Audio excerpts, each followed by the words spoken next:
Are you coming back to school with me? We could have done it all so easily.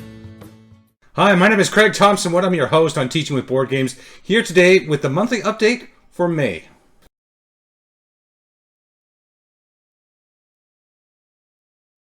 So for those who are new to the channel, this is something I like to do to give you, the subscriber, some information as to what I did in the previous month, as well as what do I have planned for the upcoming month.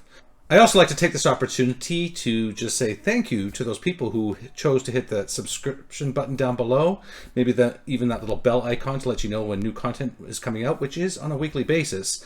But it's a really big help to the channel for those who have subscribed, and I'm really grateful. So I just want to say thank you to those people, because in the month of April, at the beginning of April, I had 1,245 subscribers. Now at the end of April, or as of May 1st, as of today, I have 1,263 subscribers, which is 18 more subscribers. Slowly growing, slowly getting up there, and just as I say, always grateful for each and every one of you who choose to do that. So thank you again to anybody who has hit subscribe. So looking back at the month of April, I had some goals to, like, as I say, get one done every week. The way the month planned out, there was sort of 5 workable weeks in there to do stuff, so I got 5 videos done. The first one I did was the I Spy Eagle Eye, which is the junior version of the I Spy. I did an I Spy preschool game in March, and I had the I Spy Eagle game as well, so I figured it was a good opportunity to do that one. And then I went kicking it old school with Yahtzee. It's a classic game that I remember playing a lot of when I was a kid, and just got a lot of great math skills and things in there, so I thought it was a good one to include. Then I looked at Cellulose. I'd already done the video for Cellulose, just reviewing the game back in March, but this time I looked at Cellulose as a playthrough. So I did a solo playthrough against the game's AI named Ivy. Just a basic game and easy mode. If people want, I could maybe do it again, and I could look at some of the... they have different scenarios you can play too, like if you're playing Cactus. There's even the mangrove board, where there's a mangrove plant on the back of the plant, where I've showed it the other games. It's one I've forgotten to show before, but it's a cool alternative. So if you're played it one way, there's just another way to play.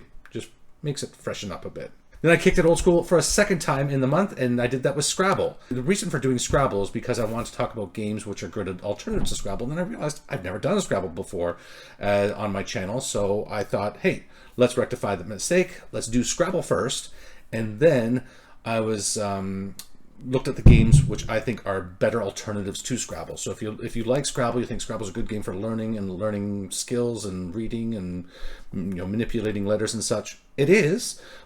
But there's also games which are better, and that's what I did for the final week this month. I looked at better than Scrabble games. So looking forward now to the month of May, we can call this one Monopoly May, because that's what I have planned for this month. It was inspired by the whole thing with the Scrabble and things. I was actually, full disclosure, I was actually planning on doing Monopoly in last month for April.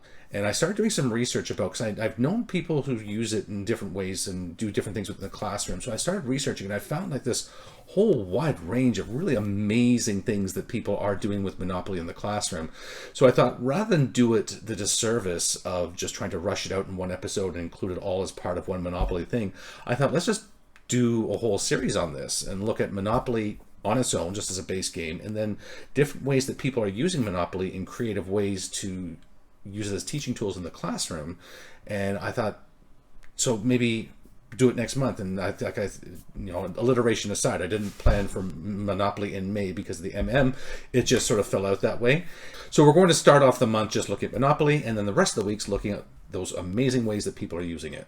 So if you're new to the channel, then what I'm doing is I'm putting out content on a weekly basis around topics of gamification, game-based learning, reviewing games like Monopoly, Cellulose, all kinds of educational games which are amazing and help us to learn in really fun ways. Because that's a really great way to motivate students to learn. I know that I myself as a student was a very poor student, very reluctant to learn, very unmotivated, but I did a lot of my learning through the play of games. And I just feel now as a teacher, I try to incorporate more of that gameplay into my classroom so that the two things come together, and it's, I feel I've had a lot of success with it. I just want to share some of my ideas and success with you, the viewer. If you have any ideas for things you might like to see on the channel, be they games or books or topics of discussion, or if you have questions, please leave me a message in the comment section below. Love to hear from the viewers as it helps me to give you relevant content. And that's going to wrap it up for today's episode. Until next time, I am Craig Thompson Wood, your host on Teaching with Board Games, saying thanks for coming to the classroom. Are you coming back?